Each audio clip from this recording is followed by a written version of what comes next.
Ladies and gentlemen, angry Americans around the country and around the globe, I am exceptionally excited to have a very special, important, iconic, inspiring guest joining us this episode. A guy I've been a fan of for a long time. I've been honored to get to know, and I am always inspired by the great and powerful Mike Shinoda. Thank you, man. Great and powerful. Wow. That was like a little extra boost of electricity at the end. The rest of it I was like following you. I'm cool. And then that. Thank you. Well, coming from you, man, I feel like I need a sound effect or something to bring you in, man. I appreciate that, PJ. Yeah, man, but it's great to see you. Great to talk to you. It's been a wild couple of months, and you and I have stayed in touch over the couple of years.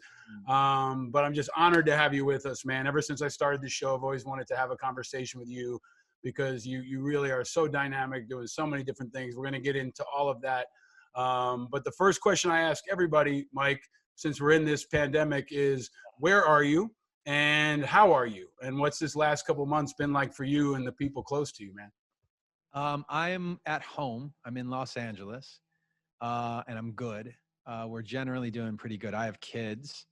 They're younger than teen, and I'm married. My wife is. We're all doing pretty good. It's funny that with the quarantine, I have asthma. The kids have it like a little worse than me. So we've been keeping a really strict quarantine, not going out unless it's like we'll go out to get groceries and to get pick up food. Occasionally now see some other families. But a lot of our, in terms of you asked like how am I doing? A lot of that is built into the album that we'll talk about a little bit in the live stream on Twitch, which is connected. And also the like with if you've got kids, part of your well-being is like how good are the kids doing? Are the kids doing like if the kids are doing badly, if your wife's doing badly, then you're probably doing badly. Right. Thankfully my family's doing well. You guys have an amazing family. Your wife's a great advocate for causes, and I've had the honor of being around you guys on tour. We did a partnership together. I was looking back on it. It was summer 2014 is when we kicked off the partnership. I'm glad you put the date on it because I didn't look it up, and I was trying to remember when that was. And I didn't really know you other than the few I'd seen your appearances on. It was mostly like CNN stuff, and I was so impressed with IAVA and the folks that were with you and the folks that were involved with it, and the connection that we all had with meeting the vets. We would meet people before it was before the shows, right? It wasn't. Yeah.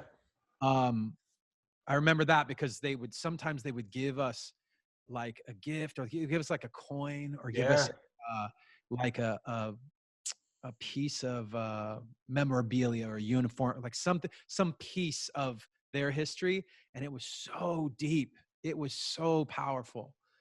Every single night we looked forward to that, man. Yeah, it was June 2014. You and I launched the partnership on Real Time with Bill Maher. Right. Which was like, I think we had hooked up before that. You were nice enough to host me at the studio when you were cooking some stuff up, and we met through a mutual friend, right? And I think they were shooting Bill Maher like in the Price is Right studio or something. So we were like, that was so weird, right? Yeah, studio is so crazy because they've got those. You're there. I was nervous. I'm not usually super nervous for interviews, but that one, because it was so out of my norm and out of my comfort zone, I really wanted to do a good job and to like get my, my point of view across and get the things that I was there to talk about across. And then you're walking into the place and it's like, oh my God, there's the like Wheel of Fortune or whatever it was. Like these cool shows that everybody kind of knows what that stuff looks like. Yeah, like Plinko is back there and stuff. Like all these weird looks like a float back there. All these different sets that come in and out. But yeah, man, that's an intimidating show. Like I've done a lot of shows. You've been in front of millions of people over the years, and when you roll out into that kind of Shark Tank with a live studio audience and it moves really fast is one of the more intimidating shows I've been on. But you and I got to launch that campaign. Then we did it was part of our convoy to combat suicide. And we did like dozens of shows, man. You guys were always so gracious and so humble and so kind, but there was always a real family atmosphere around the tour. And even now, prepping for this, talking to your team again, reconnecting, it was like getting to know old friends, man. But you did, every time you guys were there to say hello and to hear their stories. And I remember the 9/11 show was so powerful in California when you guys had everybody wearing the shirts, and you guys gave me a coin for the first time, which was really kind of full circle. I remember where it was, man. It was back near your bus. And it was a really, really special experience. But it cut to this feeling that I don't know if folks understand unless they're around your tour and around you all, a feeling of family and a feeling of love and support. And you're always involved in so many causes. So just because you mentioned it, I mean, you're great at understanding emotion and channeling emotion that you're feeling and other people are feeling. Now you're doing it for really the world again in this new album. But any lessons learned from the last couple of months with your family and with your work that's helped you get through this, Mike? Well, I think in the last few years, I've had more of a, I've almost been forced to really talk about and think about mental health. And it's one of the things that I learned and have taken away and tried to implement is just that mental health, we need to think about it like physical health. And I think at this point, people are really worn out on that phrase, mental health. They're worn out by partially because of the amount of times it gets said in interviews and in the news cycle and whatever. And it's unfortunate that when you hear a phrase so many times that it can kind of wear on you, because this isn't something that this is something that we're all, every single person on the planet is stuck with and dealing with as part of their existence, right? So I tell people, look, it just think about it like if you wake up and your head hurts, you notice it. If you wake up and your back hurts, you notice it. And you might even say like, oh, my back hurts. Like I should take it easy today. Or maybe it's so bad that I should call in sick to work today. Or maybe it's so bad I need to go to a doctor and get my back looked at. I don't think anybody goes, that's stupid. Why would you do that? Right? And yet, when we talk about our brains, you don't do the same thing. Why not?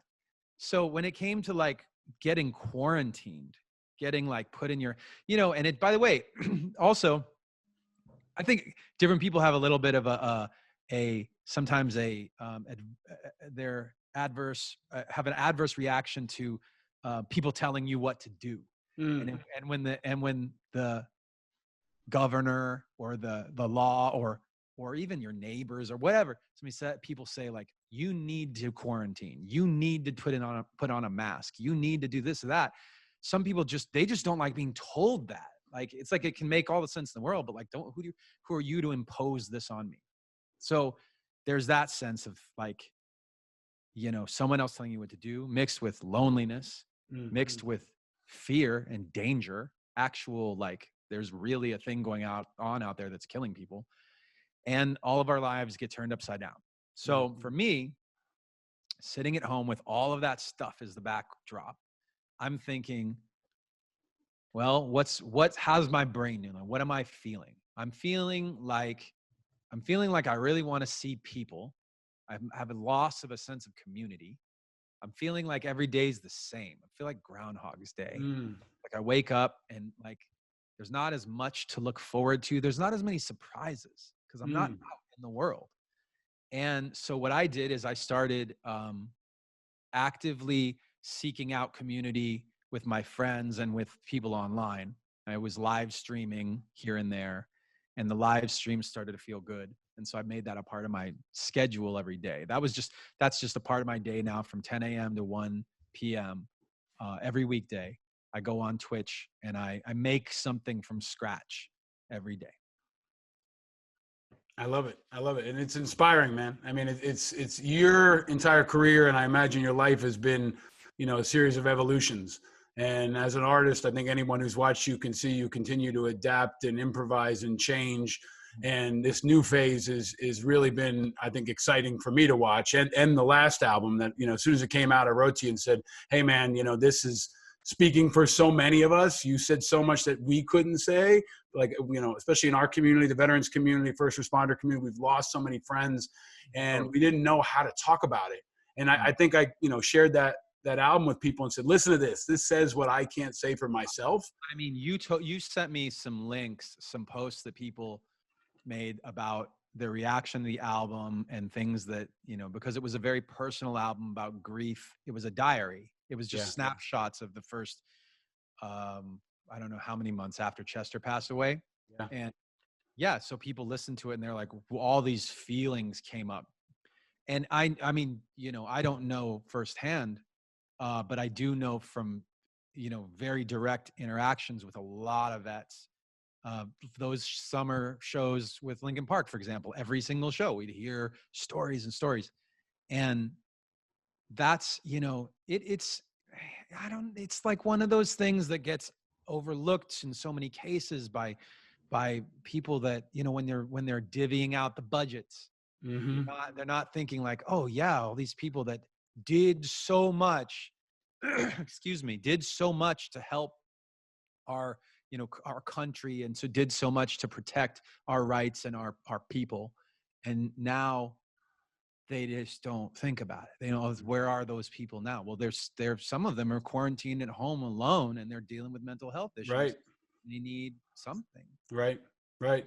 Yeah, man. And I think the one part that was so powerful that I never was able to communicate was, especially we did the campaign together around the loss of Clay Hunt, a Marine who we lost to suicide, and the pain of having to tell that story over and over and over again, and his mother testifying before Congress, telling that story over and over again. And when you put that into a song, I cried. I remember exactly where I was standing in the gym when I heard it.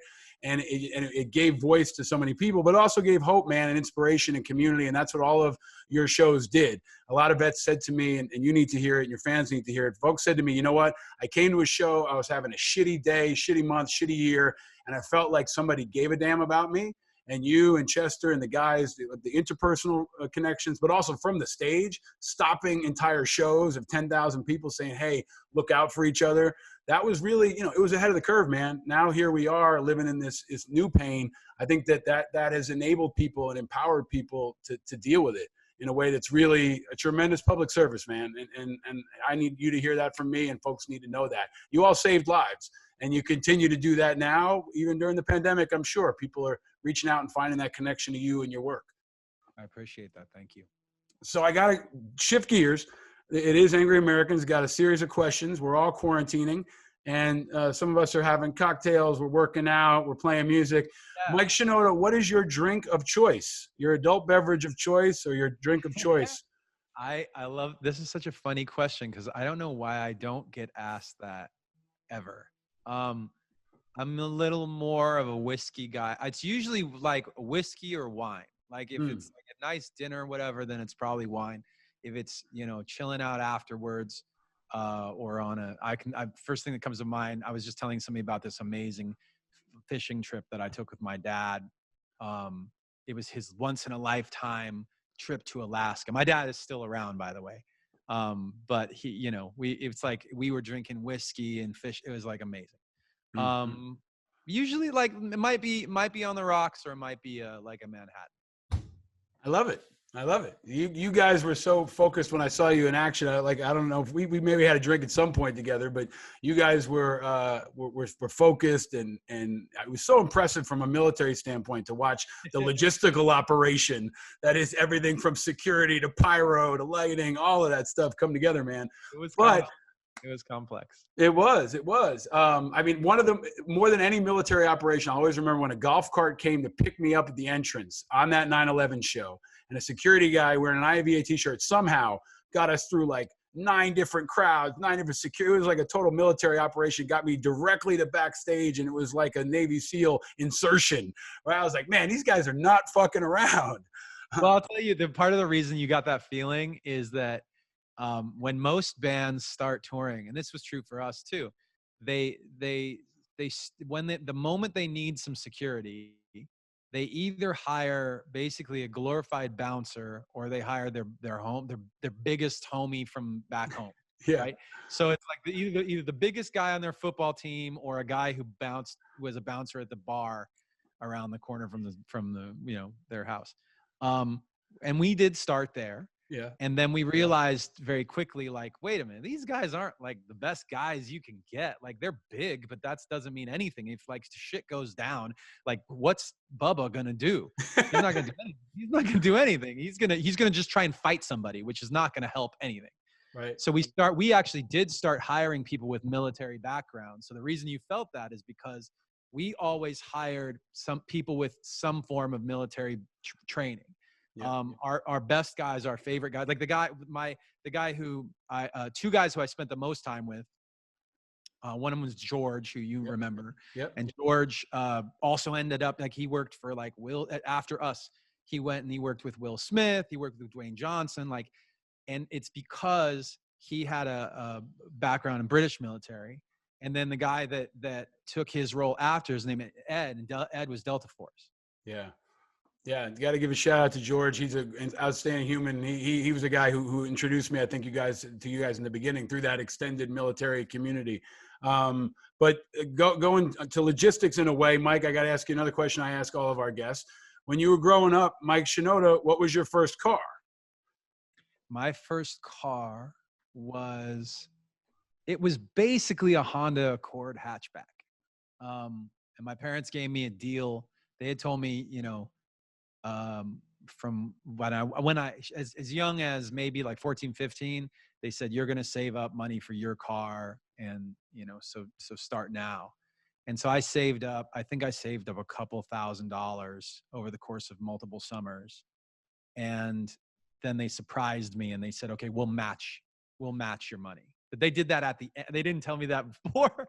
They thought I was going to get the worst. I was literally looking at cars that were like, decades old. And they were like, okay, surprise, we're going to help you out. And so I ended up getting this little hatchback, which it was awesome for what I needed it to be.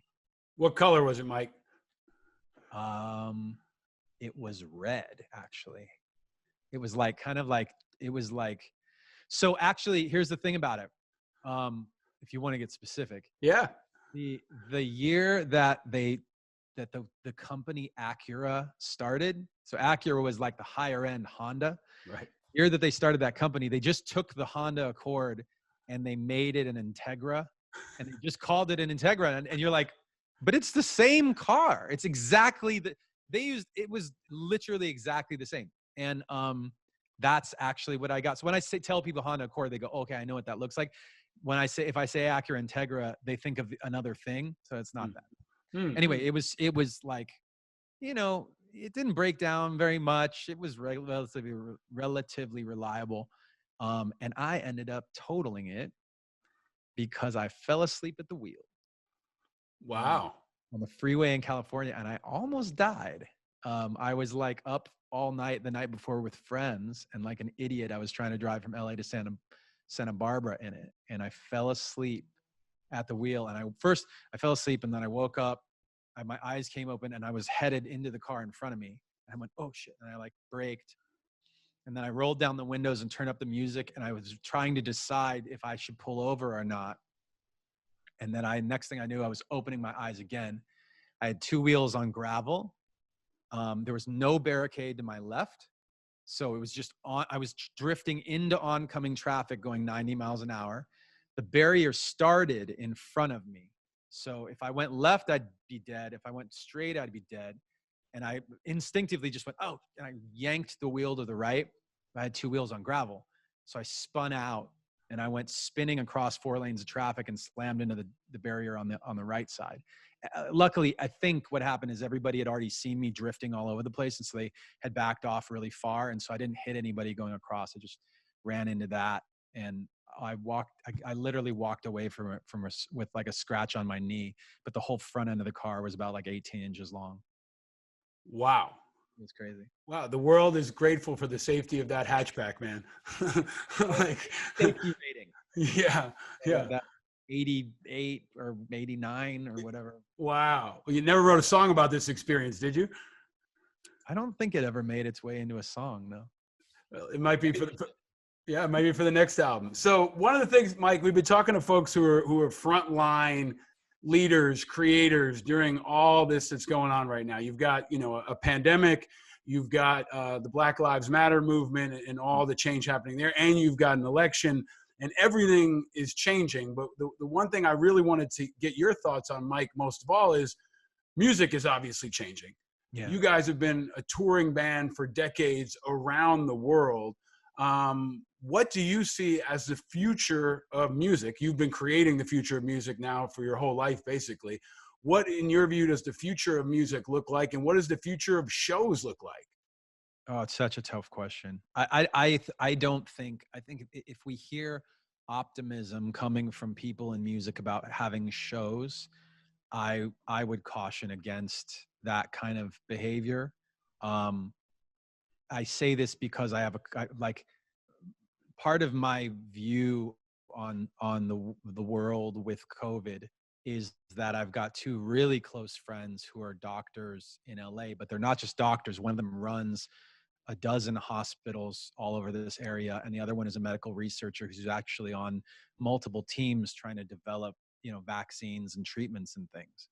They're very it's like that is the subject of coronavirus is the only thing they do all day. Mm. And when I talk to them about it, this is not, and by the way, the fact that I know them has nothing to do with being in Linkin Park or whatever. It's they're just other parents at my kids' school, and I'm friends with them. And when this whole thing started happening and they basically disappeared because they were so busy, I would text them once in a while, like, hey, you know, we're thinking about having a play date with another kid, like putting my kid with another kid, masks on and blah, blah, blah. Like, what do we do? So they would give me this advice along the way. And just from just asking them all these questions and wrapping my head around their views on COVID as parents, I can say, like, there's no part of me that wants to put fans and crew members, parents and children in harm's way by enticing them to get together in a large number with a concert. It's just not, it's not happening anytime soon. Even if we move to treatments, which are more likely than vaccines, even with treatments, getting hundreds or thousands of people together is a terrible idea. And I would feel guilty being the one who's instigating that event personally. So with that said, do I think virtual concerts are the way? Do I think, you know, live streams of concerts are the way? I think that those are, I think that we've already got fatigue on live stream concerts, that people don't really care about those anymore. They did for a month. And then after that, the bands were like, I already did it. I've done 3 of them. I don't want to do any more live on stream concerts. Like, I want to do something else. So it'll be interesting, I think, to see what artists do. The last thing I'll say about it, and this is just like a comparison or I think that a lot of the vets who are watching will relate to this idea. Artists, musicians are getting really lost in the shuffle with this whole thing. People don't think about, because when you think of like, oh, what's a musician who's lost income because of coronavirus? What's that look like? They're thinking like Imagine Dragons and Ariana Grande, right? It's like, okay, you've got plenty, you are sitting on plenty of money. Right. I'm sorry that you didn't get to go sell out stadiums somewhere.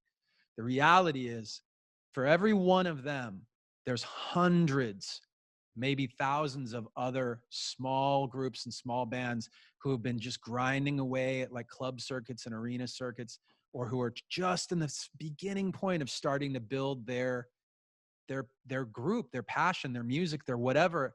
And that is shut off. That faucet is off and it's not coming on, and they can't make a living doing it. I am so sad when I hear about artists who are, you know, just trying to make a living, like being a musician, because it's the only thing they know how to do and the only thing they're good at. And like, they're like bagging groceries or something, like they're doing some, you know, just anything else to like pay the bills. That's tough. Mike, I think your insight is valuable for a number of reasons, but I think, I don't know if you look at it this way, but I feel like you're in this time now, especially in the last couple of years, where you've kind of emerge into being an elder in the music industry. And I say that with all due respect, right? Recognizing I think you're a couple years younger than me, but you've collaborated with so many different people. You've had so many different projects. You span so many different genres. And now it almost feels like, as a fan of yours, you're kind of going back to your roots, like creating in your house or in your basement and collaborating and creating at a very like stripped down level. But I think many artists also look to you as an icon, but even more as an elder, as someone who understands the landscape and can predict the future and help them. Even you know, you don't have to shout out to the little bands that are scrapping in clubs, but you're doing that because you pay it forward and pay it back. You remember where you came from.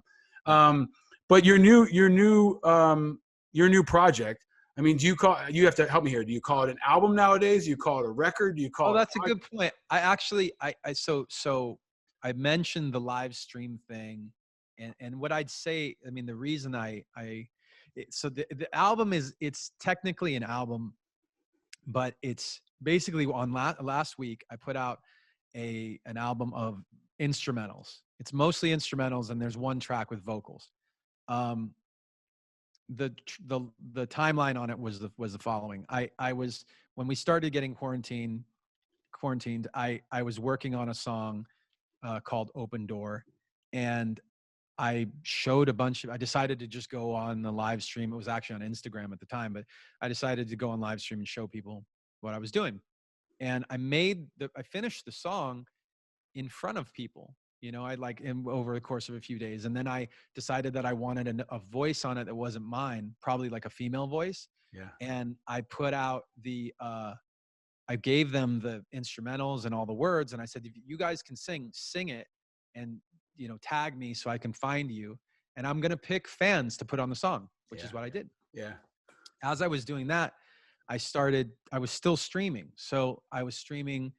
I started doing my live stream on Twitch, and I would make stuff. Basically, I make music 4 days a week, between 10 a.m. and 1 p.m. on Twitch. And I start from scratch. I most of the days I'm challenged by fans to they submit their suggestions of what styles to make. Yeah. And I make those, I mash those things up.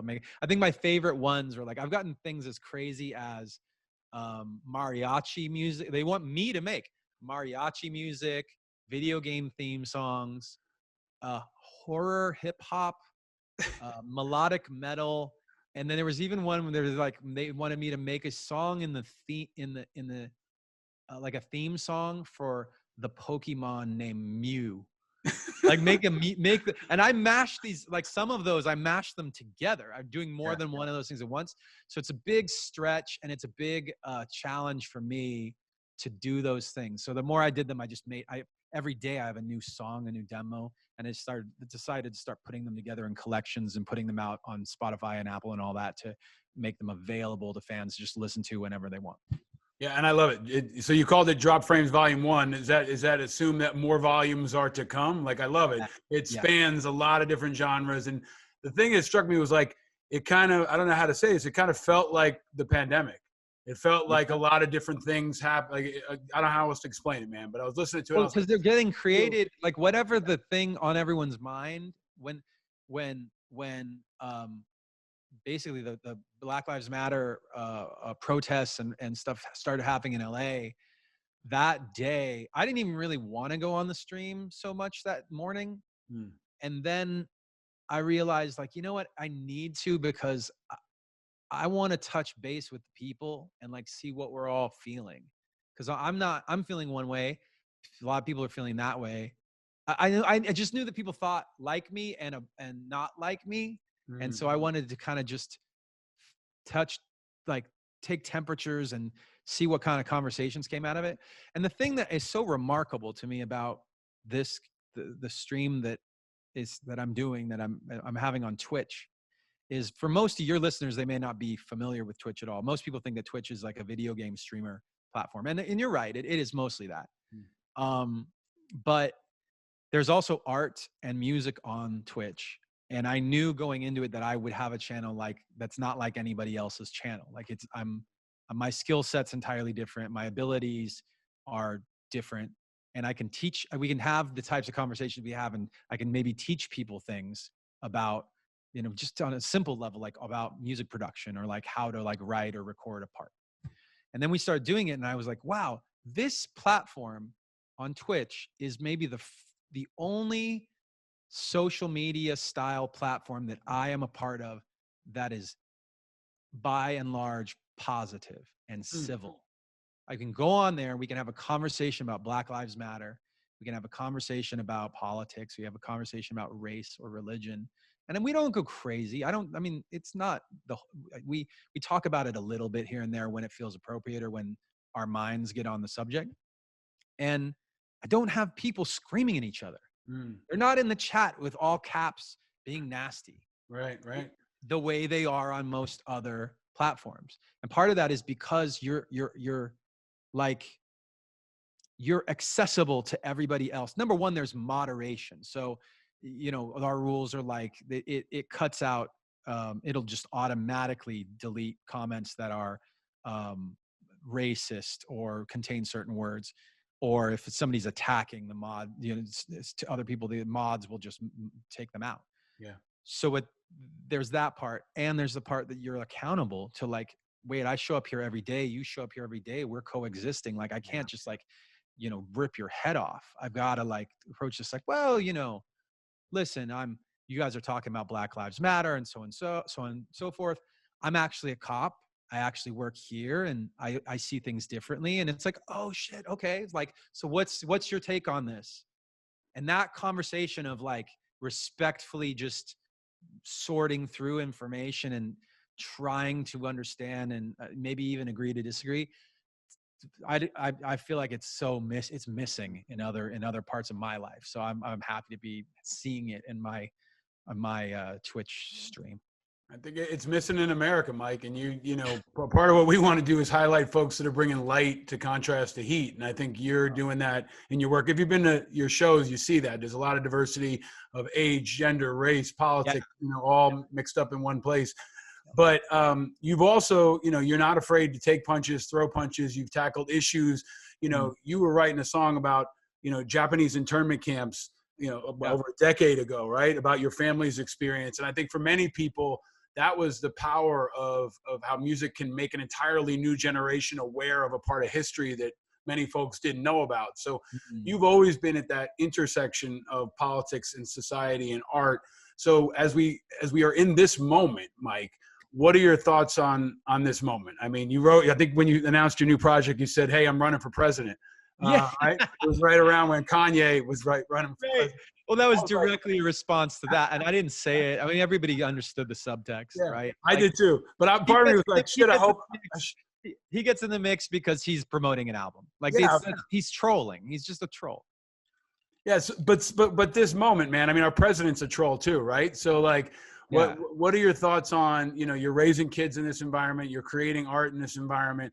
I just want to kind of give you the floor, man. This is a pivotal moment in history. And what are Mike Shinoda's insights on where we are right now, the leadership in Washington? It's all happening. And I know you're going to put it into your work, but the way I feel about it, I mean, first of all, like, you know, it's for an artist to speak on politics, I feel like that's natural. That's like, there's a lot of precedent for musicians who, what we put into our art is what is going on inside of us. Like, if the thing that's bothering us, I'm already seeing, and I'm excited to see more stories and songs of protest and personal feelings from Black artists who finally feel like, oh my God, you guys are listening, and this is my moment to sum it all up in a good song or a good album about the plight of my family and my lineage, and how it has, you know, brought us to this place where we as a Black family in America feel like these people are out to get us, right or wrong. I was raised on that. I've seen it with my own two eyes, and here's how it feels. I will say that for me, my background is the following, just to kind of set the tone for anything I say. I don't have a planned thing to say right now, but I will say is the backdrop for whatever I you know, what comes up here. my backdrop is this: my family, my mom is white. She's I would just call her American, because my mom's family has been in the U.S. since colonial times. Like, we trace us back like that far. So she's a daughter. She's a coal miner's daughter from West Virginia. If I say that, then you know that her dad was a staunch Republican. My grandfather used to drive around in his pickup truck in the backwoods of West Virginia, and he would carry a bag of money and a flask of whiskey and a gun. And those were his tools to get other Republicans to get in the back of his pickup truck and go to the polls and vote Republican with him. If somebody was on the fence, he could offer the money, or the gun was for protection. The whiskey or the money was to get people. It's like, well, are you going to go vote? And they're like, I don't have a car, or I can't get out there, or I'm busy, blah, blah, blah. And he would offer them, and it's illegal to do, but that's what he would do. That's the kind of family my mom's side came from. They vary in their, the children of him, they all vary in their political beliefs. My dad's family was, my dad was the first generation born in the U.S. They came from Japan. My grandfather built a general store from nothing. And they became kind of the center of town. They built up this wonderful business that everybody knew about up in the, it's kind of in the Fresno area in California. And then during World War II, they were all stripped of everything of value. They were sent to internment camps in Arizona, in Poston, and they were forced to live there in those dirty camps for the rest of the war. In fact, in between California and Arizona, they were actually sent to the Santa Anita race track and kept in horse stalls in between. All of these things are the building blocks of like where my worldview comes from. And so when I see a president whose words I can't even repeat to my kids because they're too vulgar or they're too demeaning to specific groups of people who are minority groups. Even, I mean, in some cases, we're still talking about, let's forget it for a minute about the ways that Trump has said things that marginalize,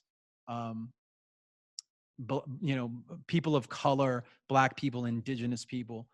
But even when he said about women, the way he treats women, in the, not only the subtext, but the direct statements he makes, I don't want to have to explain this to my kids. Mm. And if he can't, this is one office and one place where we got to hold a higher standard, man. We got to hold a higher standard. It has to be somebody that we can say to the kids, like, look, the guy up there is not perfect. He's a human being just like anybody else, but he's doing a damn good job of trying to hold the country together and send us in the right direction. He's going to have some wins and some losses, but hopefully we can admire the kind of person he is. Hmm. And we don't. I don't. You're not alone, man. Well said. And I appreciate you sharing that, because I think folks need to understand. I'm so glad you started where you did, because any thought that artists need to shut up is backward, fascist, dismissive, ridiculous, un-American, right? So I'm counting on the artists, right, and the influence that they have right now more than any other time. I keep comparing last summer and this summer to kind of like the summer of '68 and '69, and the need for art and the need for voices and the need for creative influence that can help people come together and channel and just understand. So Mike, you're an artist who has in many ways channeled a lot of emotions for others. This show is Angry Americans. It's about the righteous anger, the things that drive people to action. And you're a great example of a guy who's been, angry at times and turned it into positive things. So the question I ask of all our guests, Mike Shinoda, what makes you angry? Well, I feel like the things right now that make me more angry than, like, they change the course of my day. You ever read a thing or hear a thing that you just like, it boils your blood and you can't, and you can't even like turn your day around. It makes you so crazy. And when I hear about people, like just embracing like corrupt like basically when I hear about corruption, when I hear about corrupt activities, I mean, we hear in the voting process, you hear about things, people getting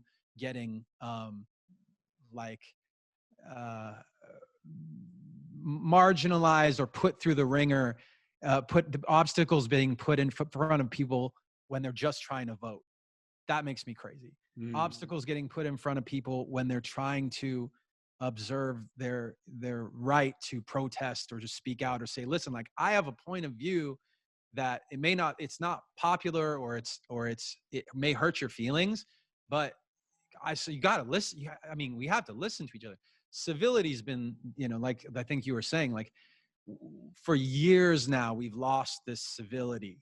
And what it drives me nuts is seeing people when you post something that's not at face value argumentative or attacking anyone. It's just, I'm going to post on Twitter my opinion about something, or something I see the way I see it, and the way people go in underneath that and just attack and attack and attack, and they don't listen.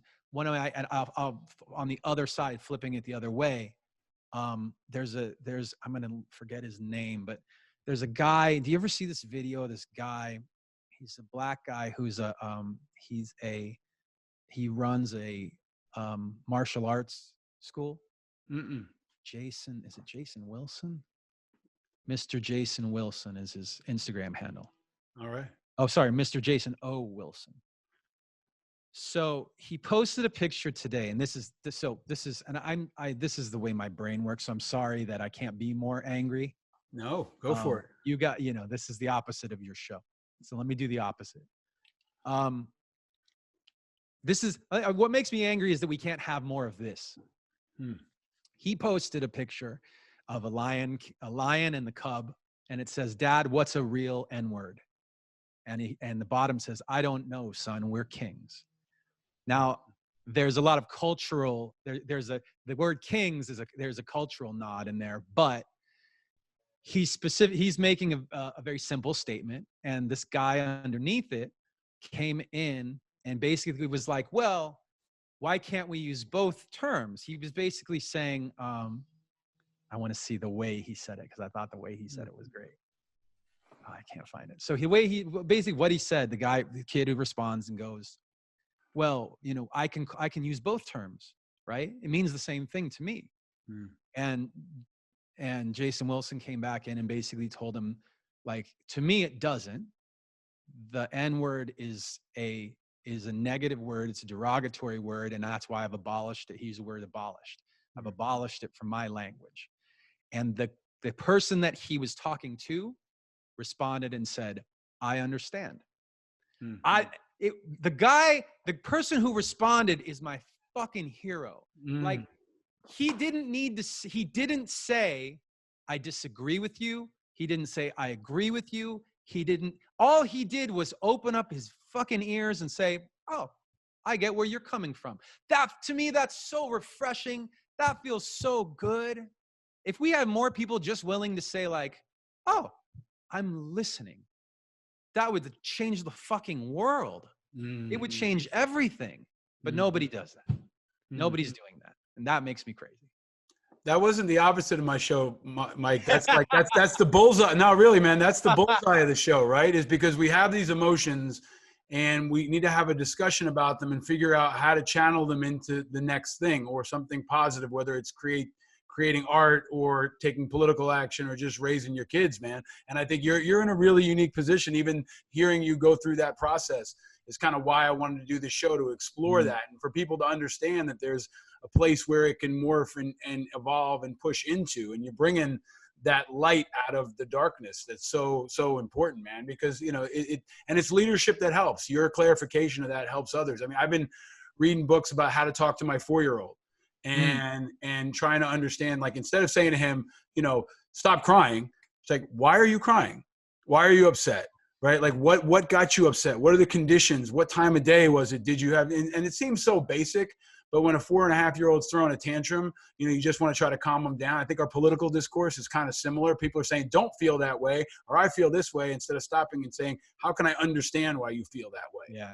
And there's a lot of, it's just, what's tough is there's a tendency to be dismissive right? You don't want to engage in, it's almost like I'm coming into this conversation and I just want to shut you down or shut you up as quickly as possible, because I don't want to hear your bullshit. I don't want to hear your point of view, because my point of view is right. And taking a really big step back, if that's where you're coming from, then maybe you should ask yourself, am I addicted to social media? That seems like a weird connection to make. I know that seems really strange. That has nothing to do with politics and the things we're arguing about. But so many people are used to that action. It's like there's a physicality to picking. I have one spare moment and I'm going to pick my phone up and look at stuff, and I'm going to interact with whatever I see. And Twitter's built on that. Like you get more of that on Twitter and Facebook, because that's the nucleus of what their platform is. That's why you don't see reposts and retweets and whatever on Instagram and on TikTok and Snapchat. It's like TikTok, you literally have to export it. Actually Instagram too. You have to export it into a separate app in order to post something. Yeah. Twitter is just a repost machine. So it's all about viral pushing stuff out. And what it does is it incentivizes that kind of gut reaction, lizard brain, and like that primitive primal brain that responds to dramatic information, negative information, and like name calling and bullshit. And by the way, conspiracies too. Anything that's shocking or like makes you go like, whoa, that's what it's built on. So if you took that away from it, the platform would fail. You got to say to yourself, like, my well-being is more important than Twitter's well-being. Fuck Twitter. Fuck getting on my phone. Like when I wake up and my brain is feeling bad, it comes back to that same thing about mental health. If I wake up and I know that I'm agitated or I'm not at ease and at peace for whatever reason, my suggestion to someone would be the first thing to look at taking a little bit of a break from, or just spend less time with, is your phone. First thing, don't look at social media. Take a break. Could be half a day. You don't feel better taking a break from that for half a day, then maybe you haven't taken a long enough break. I don't know. I think there's a lot of insight in there, man. A lot of insight in there. So let me go to my last question, which builds on that, and you're getting to it. You know, Mike Shinoda, what makes you happy? I mean, at this point, I realized that like the well-being of not just myself, but also my family, like knowing that my kids are doing pretty well in spite of the like distance, what at our school they call distance learning. Right. The like Zoom calls with teachers and all that stuff.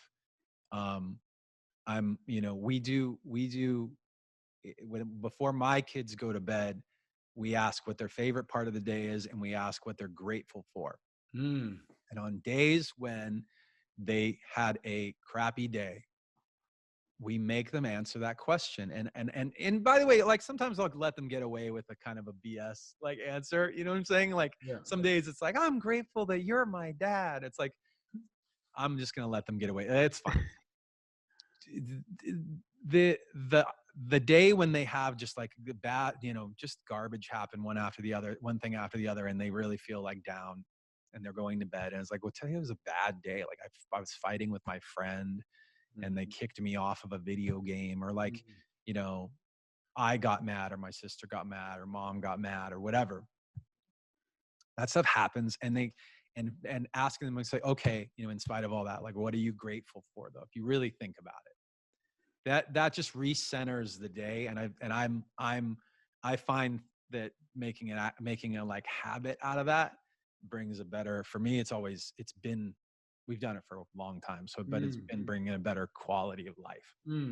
Thank you for sharing that. We've been doing something. We had Stephanie Rule on a couple of months ago. She talked about roses and thorns, and she sits with her kids each dinner table and says, talk about, the rose of your day, the thorn of your day. And we've been adjusting with that. And it's really, really important and helpful. And all of what you've said today is important and helpful. It really is. I mean it, Mike. Like, I'm glad people get to hear you talk about these issues and talk about what's going on, because, so many points over the last couple of decades, your work and Linkin Park's work and all the other projects you've been working on have given people, a source of strength and community and joy, and they need it now more than ever.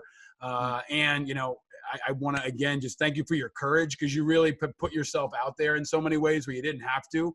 And it does bring other people strength. It's brought me strength. It's brought a lot of other communities strength. And the country's going to need you now more than ever, man. And you're a great artist and a great teacher. And that's something that I've seen. And I have to give you some gifts before we wrap up and you get over to not a conversation on Twitter.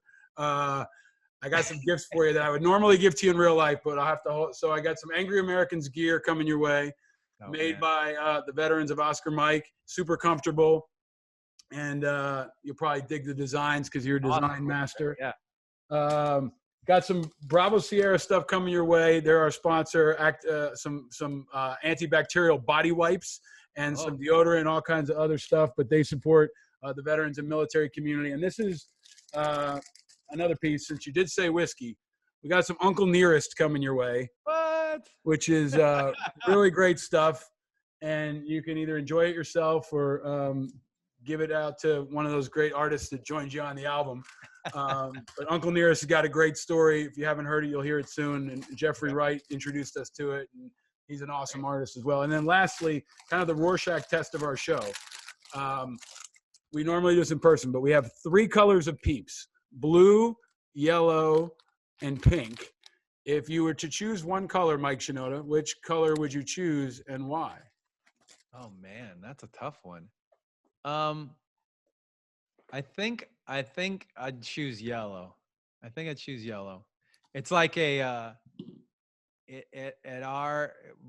think that it's like that's one of those like energetic. It's like an energy and a happy color, right? I mean, you can't. Maybe you just can't be sad eating a peep anyway. So you are a fan of Peeps? Somebody crying eating a peep, like that's a sad image. The community's going to ask you to make a song about that on Twitch tomorrow. Yellow peeps. Yellow peeps. The sad peep song.